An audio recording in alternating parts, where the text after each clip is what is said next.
नमस्ते प्रणाम। मैं आपकी कंचन आज फिर से लेके आ गई हूँ एक कजरी गीत। अगर हमारा कजरी गीत अच्छा लगे तो वीडियो को लाइक करिए, चैनल को सब्सक्राइब करिए, वीडियो को फुल वॉच करके हमें सपोर्ट करिए और कमेंट में बताइएगा दोस्तों कि हमारा गीत कैसा लगा। तो चलिए हम सुनाते हैं।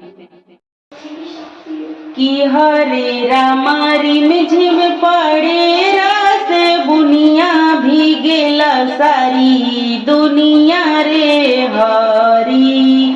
कि हरे रामा रिम झिम पड़े रास बुनिया भीगेला सारी दुनिया रे हरी।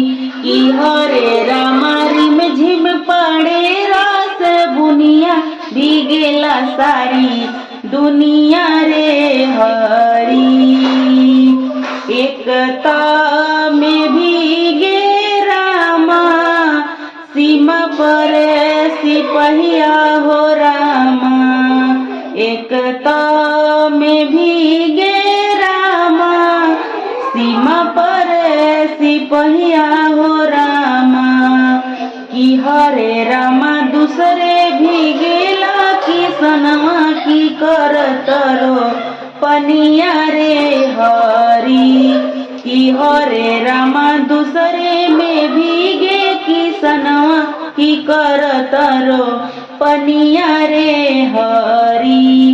कि हरे रामा रिम झिम पड़े रास बुनिया भीगेला सारी दुनिया रे हरी।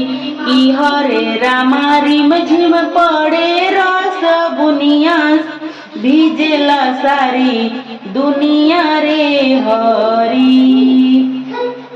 एकता में भीगे रामा बन के चिड़ैया हो रामा।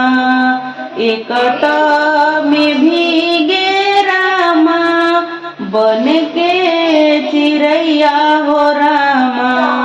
कि हरे रामा दूसरे भीगले मोरे सैया ननद जी के भैया रे हरी। कि हरे रामा दूसरे भीगले मोरे सैया ननद जी के भैया रे हरी। कि हरे रामा रिम झिम पड़े रास बुनिया भीगेला सारी दुनिया रे हरी।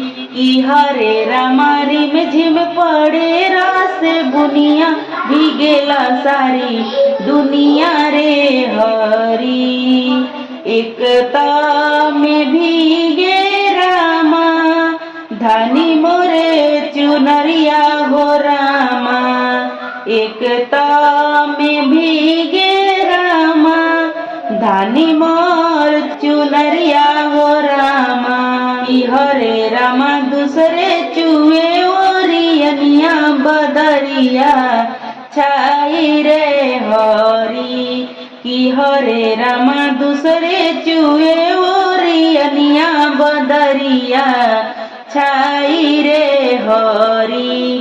कि हरे रामा दूसरे चुए ओरियनिया बदरिया छाई रे हरी।